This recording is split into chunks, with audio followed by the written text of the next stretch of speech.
Δεν επιτρέπεται να συγκατοικούμε με ένα σκύλο που δεν ελέγχουμε απολύτως. Δεν είναι ασφαλές ούτε για μας, ούτε για τους γύρω μας, παιδιά και ξένους, αλλά ούτε και για τον ίδιο, στην περίπτωση που τον πιάσουμε στα πράσα να καταναλώνει κάτι ακατάλληλο ή επικίνδυνο, όπως μια φόλα, ένα μητέρο κόκαλο, ένα καλσόν ή ένα καλώδιο υψηλής τάσης. Και δεν πρέπει ποτέ να υποτιμούμε μικρόσωμα σκυλιά. Όταν οι σκύλοι αγκαλιάς εξελίσσουν κτητικές συμπεριφορές, συνήθως φταίμε εμείς οι ίδιοι, γιατί τις ενισχύουμε.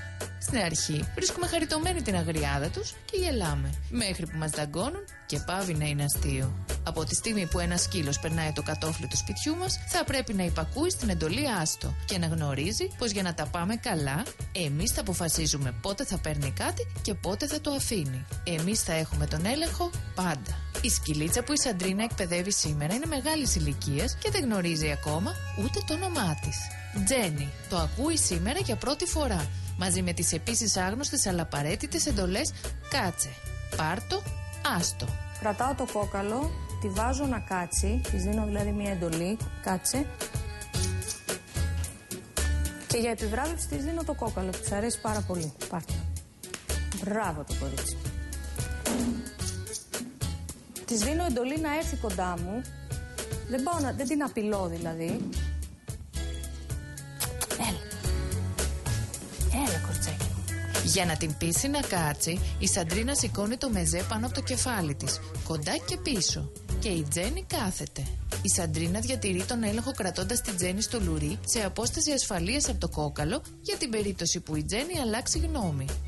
Κάτσε. Το κάνω σιγά σιγά, δηλαδή το κάνω κατευθείαν απότομα. Πάρτε. Και δεν ξεχνάμε να την επιβραβεύουμε για τη συμπεριφορά της όταν είναι η επιθυμητή για μας. Τζένι. Έλα.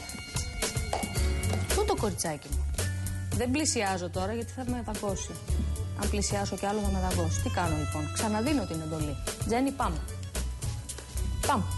Ας μην ξεχνάμε ότι δεν γνωρίζει ακόμα την εντολή, όπως δεν γνωρίζει ούτε το όνομά της. Πάμε. Όμως ποτέ δεν είναι αργά και η Τζένι κάνει σήμερα ένα σημαντικό πρώτο βήμα σε μια διαδικασία που θα της επιτρέψει να βρει μια οικογένεια. Έτσι όπως κάθεται το σκυλί πάνω από το κόκαλο, το φυλάει.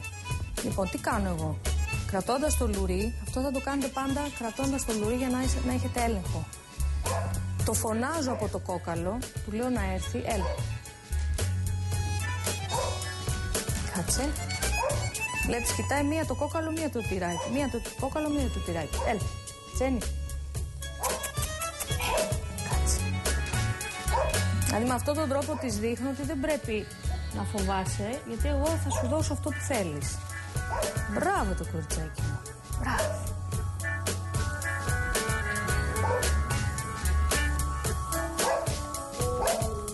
Μπράβο. Έλα. Κάτσε. Πολύ καλή κοπέλα. Πάρτο. Μπράβο. Η Σαντρίνα είναι ευχαριστημένη με την πρόοδο της Τζένις και αποφασίζει να προχωρήσει στο επόμενο στάδιο.